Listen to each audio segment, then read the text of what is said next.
Good morning बच्चों, आप सब कैसे हो और पढ़ाई करते जा रहे हो ना। देखो ऐसे लॉकडाउन की वजह से आप नहीं आ पा रहे हो, मतलब कोरोना की वजह से समझ लो, लेकिन हम तो आ रहे हैं, रोज़ आपको बच्चों पढ़ा रहे हैं। तो रोज़ का रोज़ पढ़ने का है, जितना मैं करवा रही हूँ। तो हम कर रहे थे पाठ छठा उत्तुक के बारे में। तो इस लेसन में हम दोनों तरह के उत्तुक सीखेंगे, जंतु उत्तुक और पादप उत्तुक, दोनों के बारे में सीखेंगे। अब मैं देखो जितनी बार भी मैं चैप्टर पढ़ाती हूँ, फिर से रिपीट कर देती हूँ कि मैंने क्या क्या पढ़ाया।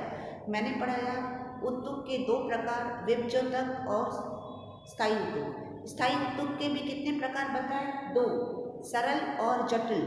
और सरल के कितने प्रकार बताए? तीन, पैरेंकाइमा, कोलेनकाइमा, स्क्लेरेंकाइमा। ये तीन प्रकार मैंने अभी थोड़ी देर पहले आपको बता दिया। तो अभी हम पढ़ रहे हैं जटिल उत्तुक। अब देखो नाम से ही लग रहा है जटिल, यानी जो बहुत हार्ड होता है, उसकी रचना जैसे हार्ड होती है। आप जानते हो कि जो सरल उत्तुक है, जैसे उसके कौन से प्रकार थे? मृदुकाय, दृढ़ोतक, स्थूलकोणोतक। इन सब में जो कोश थे, उन सब का जो शरीर था सिर्फ एक ही कोश से बना था। तो एक ही कोश से मिलकर जो कोशिकाएं बन रही थी, उस उत्तुक बन रहे थे, वो कहलाते थे सरल स्थायी उत्तुक। पर जटिल का मतलब क्या? तो जटिल का मतलब एक से ज्यादा अलग अलग प्रकार की कोशिकाएं मिलकर जो उत्तुक बना रही हैं, उसे हम जटिल उत्तुक कहते हैं। और एग्जाम में हर बार जटिल उत्तुक की परिभाषा पूछी जाती है। ठीक है, तो जटिल उत्तुक का मतलब एक बार मैं फिर से बता रही हूँ कि ऐसा उत्तुक जिसकी रचना में एक ही तरह की कोशिकाएं नहीं है, परंतु अलग अलग तरह की कोशिकाएं हैं। चलो मैं एक उदाहरण के द्वारा आपको बताती हूँ। आपके पास एक मोती की माला है। उस मोती की माला में वो माला सिर्फ सफेद मोतियों की बनी हुई है, यानी एक ही तरह के कोश हुए, सिर्फ सफेद मोती, तो वो कहलाता है सरल स्थायी उत्तुक। लेकिन मेरे पास एक ऐसी माला है जिसमें लाल, पीले, काले, सफेद, तीन चार प्रकार के मोतियों का उपयोग करके मैंने माला बनाई। यहाँ पर मोती का मतलब तीन चार प्रकार की अलग अलग कोशिकाओं का मिलकर क्या बन रही हैं? उत्तुक बन रहे हैं। तो ऐसे उत्तुक को हम कहते हैं जटिल उत्तुक। ठीक है बच्चों, देखो अभी मैं पढ़ के सुना रही हूँ। सरल स्थायी उत्तुक एक ही कोशिका के द्वारा निर्मित होते हैं। अब आप समझ गए ना, जैसे सफेद मोती की माला पूरी खाली एक ही सफेद मोती के द्वारा बनी हुई है, यानी मान लो एक ही कोशिका के द्वारा बनी हुई है, तो ऐसी कोशिका को सरल स्थायी उत्तुक कहते हैं। लेकिन अगर एक से अधिक कोशिका के द्वारा बनते हैं उत्तुक, तो उनको हम कहते हैं जटिल स्थायी उत्तुक। अब जटिल स्थायी उत्तुक का मुख्य काम पता है क्या है? हम पेड़ पौधे जो पानी हम उनको रोज देते हैं, बड़ा करने के लिए पानी देते हैं कि नहीं देते हैं, तो जड़ें सिर्फ अपने तक पानी नहीं रखती है, लेकिन उसको वनस्पति के विभिन्न भागों तक पहुंचाती है। अब ये भाग तक पहुंचाने का काम कौन करता है? जटिल उत्तुक। फिर जो खाना बन रहा है, दोपहर को पत्तियां सूर्य प्रकाश की प्रक्रिया में, प्रकाश संश्लेषण की प्रक्रिया में भोजन बनाती हैं। अब ये भोजन खुद तो नहीं खाएंगी, वो भोजन को शरीर के यानी पेड़ के डिफरेंट भागों तक भी पहुंचना है। तो ये वहन का कार्य, चाहे पानी हो चाहे खाना हो, इन सब के वहन का काम कौन करता है? जटिल उत्तुक। कौन करता है बच्चों? जटिल उत्तुक। इसलिए इस उत्तुक को वहन उत्तुक भी या संवहन उत्तुक भी कहा जाता है। अब जटिल उत्तुक के कार्य के अनुसार दो भागों में बांटा गया है।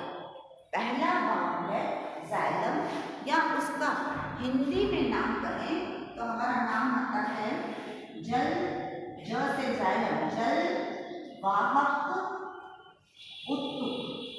अब देखो नाम से ही जाहिर होता जल वाहक, वाहक यानी वहन करने वाला, जल वाहक उत्तुक यानी जल को पहुंचाने वाला, नीचे से जड़ों से लेके तनों तक, तनों से लेके शाखाओं तक, शाखाओं से लेके पत्तियों तक, इस तरह से पानी को विविध भागों तक पहुंचाने का काम कौन करता है? जाइलम। जाइलम यानी जल वाहक उत्तुक। इसका दूसरा प्रकार है फ्लोयम।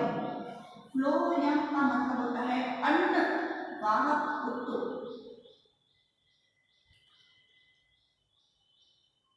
अब देखो ये भी फिर से नाम से ही जाहिर होता है, अन्न वाहक उत्तुक यानी अन्न को पहुंचाना, भोजन को पहुंचाना। वाहक का मतलब वहन करना, ट्रांसपोर्टेशन का काम करना, एक स्थान से दूसरे स्थान तक ले जाना। ठीक है, तो अभी थोड़ा डिटेल में खाली इसके भागों के बारे में चर्चा करें। किसकी? पहले जाइलम को ले लेते हैं। तो जाइलम का मुख्य काम जल और खनिज लवण को सब जगह पहुंचाना। सब जगह का मतलब कहाँ कहाँ पे पहुंचाना? वो अभी मैंने बताया, तना, पत्ते, शाखाएं, सब जगह तक जल को पहुंचाना। अब इसकी आकृति आपके किताब में दी हुई है, मैंने बोर्ड पर नहीं बनाई है। ये देखो, ये है पानी जैसा लिख रहा है ना, ये जलवाहक उत्तुक का है। अब जलवाहक उत्तुक के अंदर मैंने आपको अभी अभी क्या बताया कि जटिल उत्तुक एक ही कोशिका से नहीं बने होते हैं, वो लोग एक से ज़्यादा से बने होते हैं। अब उसमें क्या क्या आता है?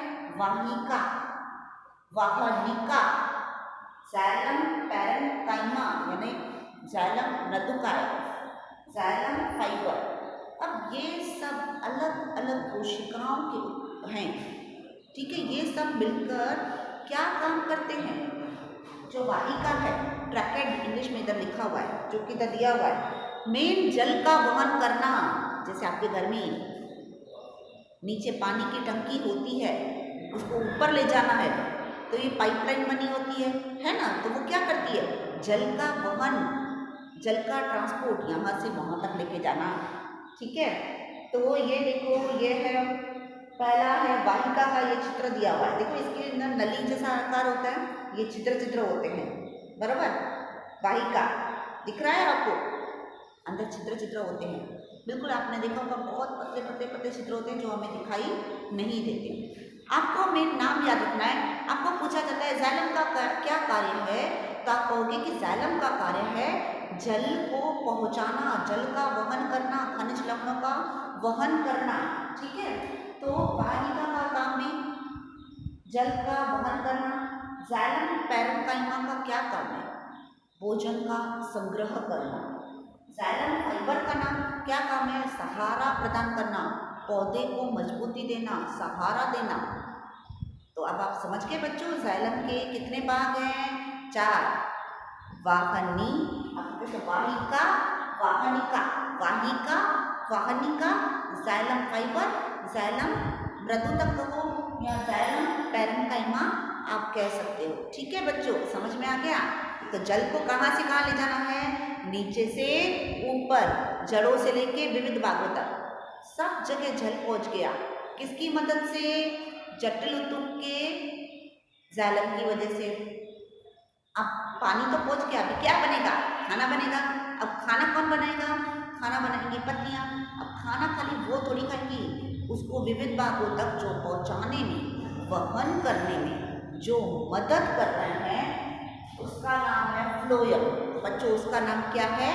फ्लोयम, या उसको हिंदी में आप कह सकते हो अनवाहक उत्तक, बराबर। अनवाहक उत्तक का क्या कार्य है? उसका कार्य यही है, जल भोजन का वहन करना। अब ऊपर बना, पत्तियों में बना, पत्तियों से शाखाओं में, तनों में, फिर नीचे जड़ों तक ये सब चीज पहुंचाना। उसके जो अंग हैं, जैसे इसके अंग है वाहिका, वाहनिका, जाइलम पैरेन्काइमा, जाइलम फाइबर, तो वैसे ही इसके अंग है। वाहिका की जगह नाम क्या है? चालनी, चालनी, चालनी कोशिका। साथी कोश, फ्लोएम पैरेन्काइमा, जैसे था ना जाइलम पैरेन्काइमा, वैसे ही फ्लोएम पैरेन्काइमा। जैसे जाइलम फाइबर है वैसे ही फ्लोएम रेशे, फाइबर का मतलब रेशा होता है। तो ये वही बात है, बस फर्क सिर्फ इतना है, वो पानी पहुंचाते हैं और ये क्या पहुंचाते हैं, भोजन को पहुंचाते हैं। तो आपका किताब में ये सब चित्र दिया हुआ है, देखो इधर किसका चित्र है, ये फ्लोएम का। तो अभी बच्चों मैंने देखो एक बार मैं फिर से इधर चित्र द्वारा बताती हूँ। ये होता है सरल में बांटा गया और ये जटिल में बांटा गया स्थायी उद्योग को, बराबर। अब जटिल के भी कितने प्रकार बताए मैंने बच्चों, 2 प्रकार। कौन से, जाइलम, फ्लोएम, बराबर। और इसके सरल के कितने बच्चों प्रकार बताए, 3 प्रकार, मृदुतक, दृढ़ोतक और स्थूल कोणोतक। ठीक है बच्चों, तो हमारा पादप उद्योग का पाठ पूरा हो गया। ठीक है, कल से हम करेंगे जंतु उद्योग के बारे में।